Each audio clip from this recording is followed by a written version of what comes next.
U.S. Defense Secretary Pete Hegseth is visiting South Korea this week for their annual Security Consultative Meeting in order to discuss plans between U.S. and South Korea about how to respond to the changing security environment and threats. Exactly what do they mean by, I think it's raising some question mark. But meanwhile, we know that some observers have been speculating about the possibility of a two-front war, or for that matter, like Professor Liu just mentioned, potentially a three-front war. But yes, basically the theory is just in short that hypothetically, if China were to invade Taiwan, North Korea would potentially also pursue military action against South Korea at the same time, so that together they will be able to distract, complicate, and overwhelm the U.S. and other friends and partners of Taiwan and South Korea. So I want to ask you, Professor Liu, how realistic do you think this two-front war or potentially three-front war theory is in reality? What is your assessment? I think the possibility is actually is there. Because as I said, now the world has changed. This world is no longer dominated by marine powers. That means U.S., Japan, UK, okay? So that is why land powers, wants to expand its influence in this region, and also because of different ideologies. Both our side is democratic camps, their side is the authoritarian regimes.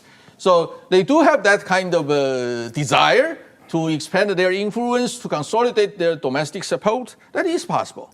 But of course, that is why on this side, United States has tried to allow South Korea to have the a nuclear-powered submarine. And actually, Japan's newly elected Prime Minister Takaichi, she has, before that Kyungju summit, she already mentioned about Japan wants to have a nuclear-powered submarine as well.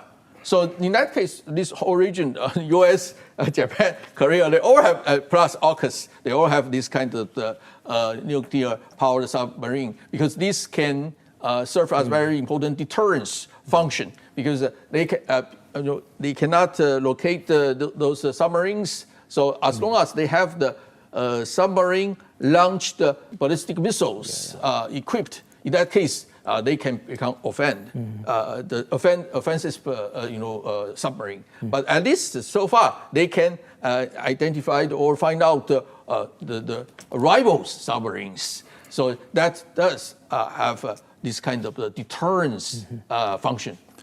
Indeed, deterrence through collective action in a particular sense and pooling resources. Professor Su, I want to ask you as well. Do you see parallels between AUKUS and this new potential deal between U.S. and South Korea that Professor Liu sort of alluded to earlier?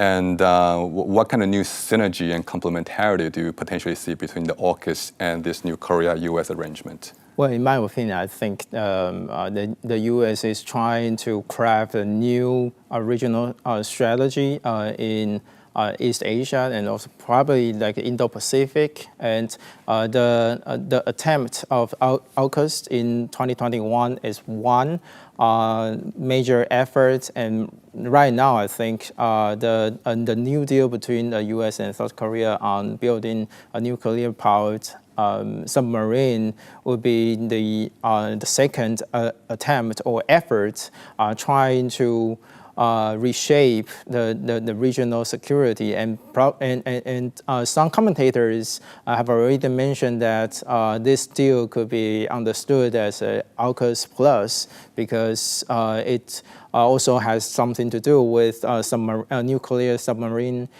building, and also it's potentially has a very important strategic value and importance in terms of deterring the two from war from happening. So, but we also need to pay attention to the other aspect, which is that making this deal does not imply that the submarine will be built overnight. It will take a lot of time, especially there is still some technical limitation out there that the shipyard that is supposed to build the nuclear submarines is still a commercial shipyard in its nature. So basically, you still need to undergo the procedure of the verification and also qualification of the nuclear safety issues, something like that. And also, it still needs to build, some more facilities to build a nuclear reactor, etc. So basically, it is a grand strategy happening, but it still takes time to observe what will happen.